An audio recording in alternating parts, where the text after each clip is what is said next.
Uy, hello! Naisip mo na ba kung bakit wala kang maalala pagkatapos magbilang pabalik mula 10 bago mag-opera?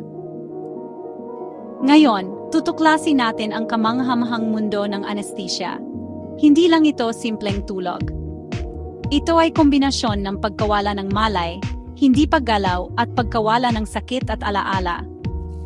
Alam mo ba, ang mga sinaunang sibilisasyon tulad ng Egypt at Asia ay gumagamit na ng mga sinaunang pampamanhid. Gumagamit sila ng opium, bunga ng mandrake, at alak para maibsan ang sakit. Ngayon, napakarami na nating klase ng anesthesia. May dalawang pangunahing uri, ang regional at general anesthesia. Pinapatigil ng regional anesthesia ang signal ng nerbiyos mula sa isang parte ng katawan papunta sa utak. Parang pinindot mo yung mute button sa braso o binti mo. Sa kabilang banda, ang general anesthesia ay nakakaapekto sa buong nervous system, kaya tuluyan kang nawawala ng malay. Paano nga ba gumagana ang mga anesthesia na ito? Isipin mo na ang signal ng nerbiyos ay parang kuryente.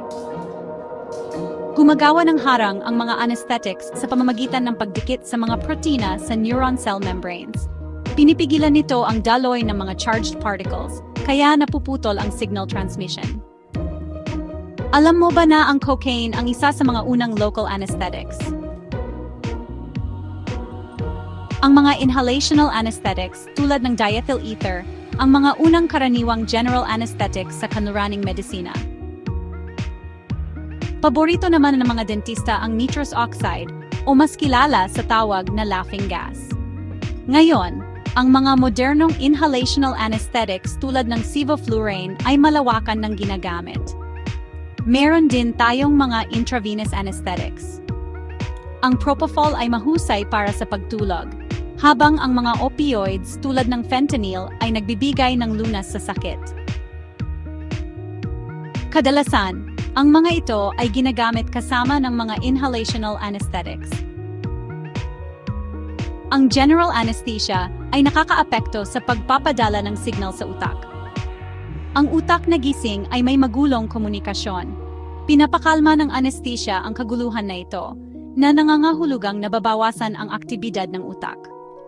Bagamat hindi pa ito lubos na naunawaan, maraming anesthetics ang nakikipag-ugnayan sa GABA receptors sa mga neuron, na nagpapahusay sa daloy ng mga negatively charged particles at pumipigil sa aktibidad ng neuron.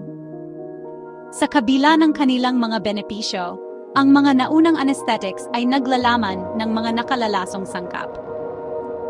Ang mga modernong anesthetics ay mayroon pa ring mga side effect, kaya naman maingat na binabantayan ng mga anesthesiologist ang vital signs at inaayos ang pinaghalong gamot kung kinakailangan. Dahil sa anesthesia, nakagawa tayo ng malaking progreso sa mga komplikadong operasyon, mula sa cesarean section hanggang sa paglipat ng organ. Talaga namang nagbago ang larangan ng medisina dahil dito. May mga tanong ka ba? I-comment mo lang sa baba. Huwag kalimutang mag-like at mag-subscribe para sa mas maraming pagtuklas sa mga nakakatuwang paksa. Hanggang sa muli! Hanggang sa muli!